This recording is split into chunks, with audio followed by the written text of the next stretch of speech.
Joining us now, a very special guest, Dr. JP Muliyil, epidemiologist and chairperson of the Scientific Advisory Committee of the National Institute of Epidemiology at the Indian Council of Medical Research. Sir, first question, because a lot of people are asking about this.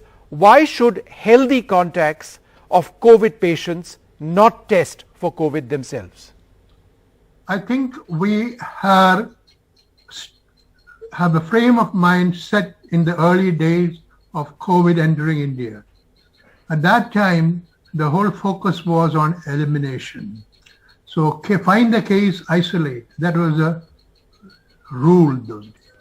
That evolved along quite unnecessarily. But if you remember, ICMR had much earlier came out with the directive saying you only test those who are affected, symptomatic. Right. However, most state governments went on to check contacts and so on and so forth. Didn't make any difference, finally, the evolution of the disease. Now, the focus need to change dramatically because we are dealing with quite a different virus. It's much milder than Delta, as you all know. Not only that, it is practically unstoppable and it spreads very fast. But that is not the main issue. Issue is that the consequence of a viral infection is just like that of a cold. So given that background, I think we have to recognize that we have been chasing a particular kind of objective so far. Now, the objective of elimination... I'm sorry, Dr. Muliyil, did you just say that this is a disease which, Omicron, which presents itself just like the cold? Absolutely. Sir, that is exactly there are hundreds, there are thousands of patients with Omicron who would suggest that the symptoms that they face are far more severe than just a common cold. Even in this particular case, O2 saturation does dip, perhaps not catastrophically. There is a jump in oxygen beds in hospitals. There is a jump even in oxygen, in ventilator beds in ICUs and hospitals. It may not be as severe as Delta, but it's not a common cold, sir. That's not what people who have gotten this say at all, because many have recovered. Very good. That is exactly what it is. Maybe when I'm trying to get to you the important point which made the change in the decision, you should remember, first of all, I said it's almost unstoppable. Right. Because it's highly infectious. Right. If it comes in, majority of us will not know we have been infected. Probably more than 80% will not even know we are Dr. Muliyil, have we given up on our COVID policy? That is it now inevitable that we'll all get it? Is that what you're saying? That is correct. It's so infectious, much more infectious than Delta. But the consequences are quite different. A few will get hospitalization compared to Delta. We have to have a frame of mind that we accept that it is not a frightening disease anymore. Omicron is a disease we can deal with. So we are all going to get Omicron. You're saying this, that, I mean, not all, exactly. But the chances are that all of us will end up getting it in a finite period of time. That's correct. So one question therefore, and because this does open a can of worms, can't direct contacts of COVID patients infect others if they don't test themselves? For example, if there's a healthy person, a caregiver of say their parents, right? Omicron is so transmissible, that individual picks it up, the young person who's healthy, maybe asymptomatic, maybe mildly symptomatic. They go out into society and they end up infecting possibly senior citizens or those with comorbidities. We have a burden of comorbidities in India, sir, for all sorts of reasons. Are we therefore not letting our guard down? Yes, that is an expected question from everybody. The point is that there is a way we can block certain infection. And this particular respiratory infection, the rate of infection is so high and so rapid You know, the doubling time for this virus is 2 days. So we are talking about extremely infectiousness. And by the time you pick up a person who has got a disease, he is already infected a large number. So even when you test, you're far behind. It is not something that will make any difference in the evolution of the epidemic. Everywhere, the story is same. Right. Rapid climb. So given that, Yes. the only thing is, we could go for very hard measures and just lock down the whole thing and sit inside the house. How long? And also, even that won't make a difference. Right. But the point we have to remember, when you compare Delta and Omicron, it's such a milder disease. Right. You have to emphasize again and again, Right. just to change the mindset of the people, because we are still. So it's not milder for those with comorbidities. It's not milder for those with kidney disease, with heart disease, with diabetes, and a plethora of comorbidities.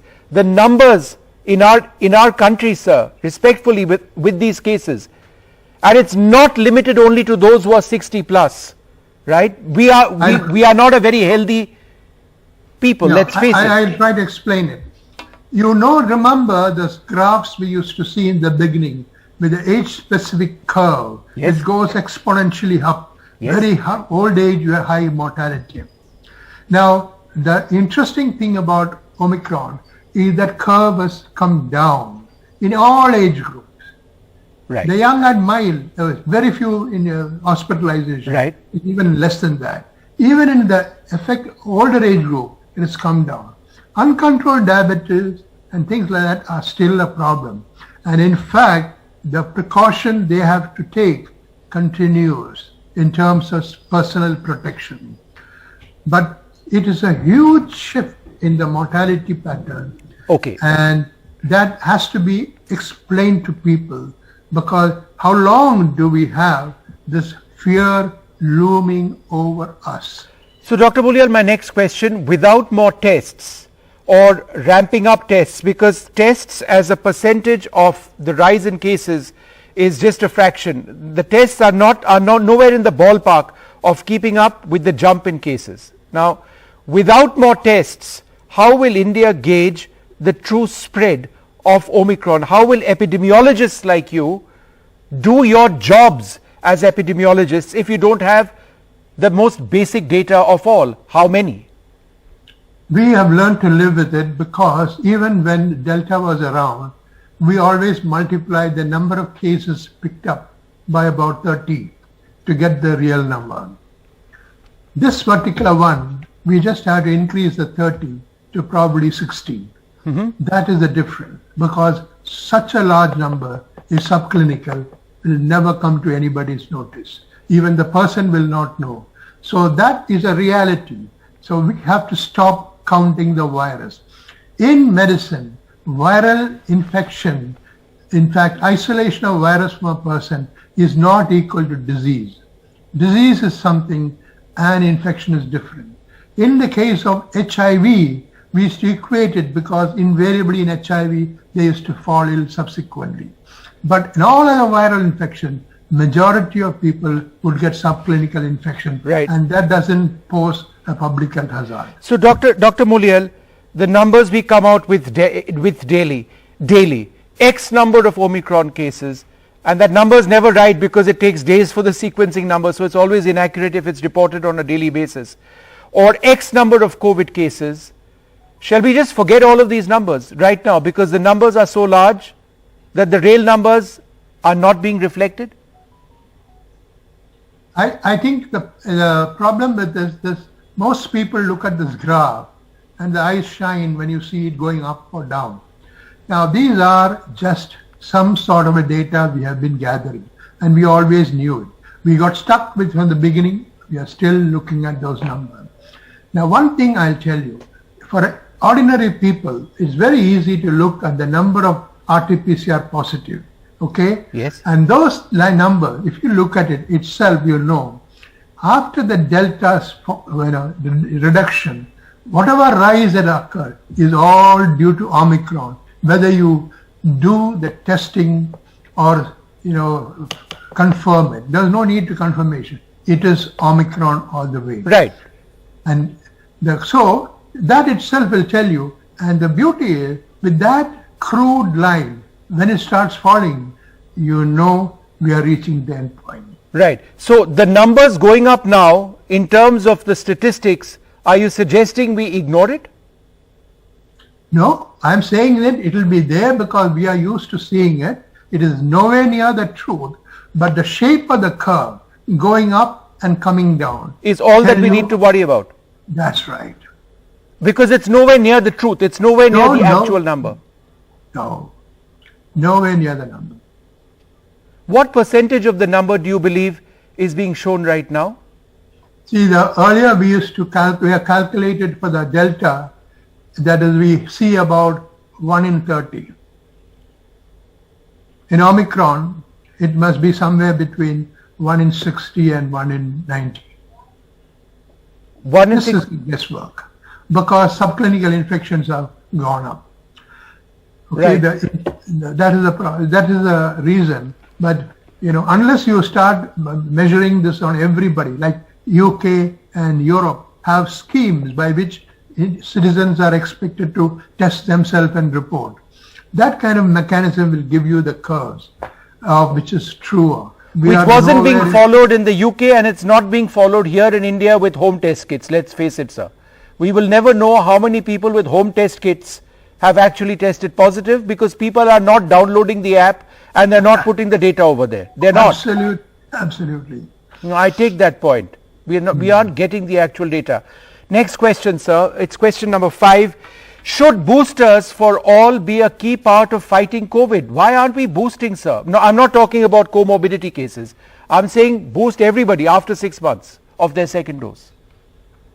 Well, there is a philosophy world over that natural infection doesn't impart any lasting immunity. Right. Now, that is a philosophy which I think is wrong. And many like me also there who fight saying that, no, this once infected, and I have said influenza, people don't know this. When you get a natural infection, you have lifelong immunity. Measles, when you get a natural infection, you get lifelong immunity. But Dr. Muliyil, if you are to suggest that natural infections give us lifelong immunity, are you suggesting therefore that the vaccines don't have any role? I did not say that. Okay.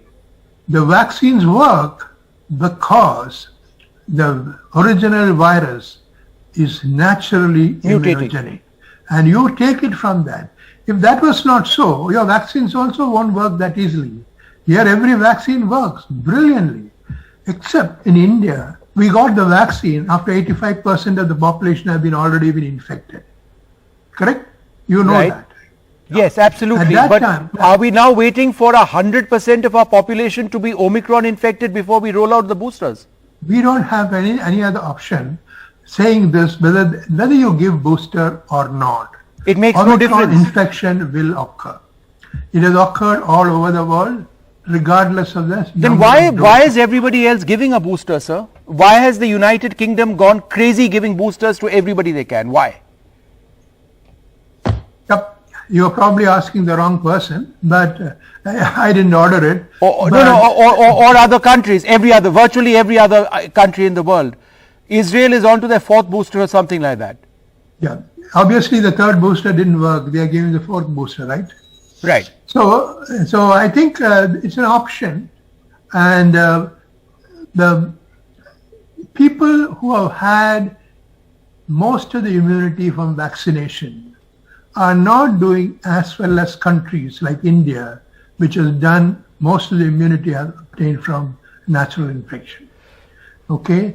Now, in the case of Omicron, it doesn't matter because it ignores the previously acquired immunity from the original virus. Right. It's a new breed completely. Right. So, one more thing you have to know is, even if I said so, those people who have been either exposed to natural infection or the vaccine, their clinical outcomes are better. So let us think of a person, an elderly man, who has taken 2 doses.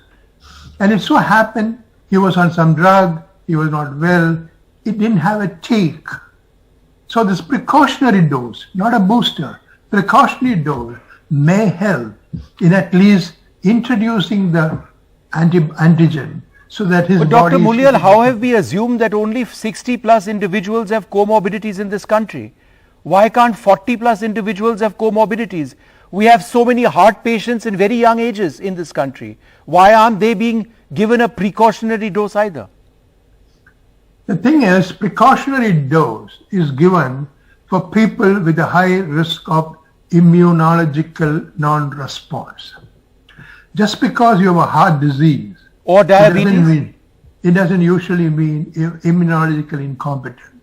On the other hand, some other condition like, where there is, for example, people on renal, waiting for renal transplant, they are all quite a lot of immunological depression. So the point is that Omicron doesn't, it ignores your immunization and infects. But immunization reduces the risk of bad outcome. I said that much. Now we are asking, why don't you give every person that is available who is a risk factor? Now, they already received 2 doses. yes. Now let us think of the 2 doses. First dose came for most people after they had been infected, because 85% were infected. No, but That what about itself was a those booster. who didn't, sir? I mean, I'm just one citizen in this country, but I had my second dose about 9 months back. On the very first day that I could, I got my first dose. On the very day I could, I got my second dose. It's been way more than 6 months and I can't get it. Is that fair? Is it fair to individuals who say that they will buy their vaccine just to protect themselves? Is it not their right to do so? Well, there are 2 views that we have to look at. On one hand, there is restrictions on people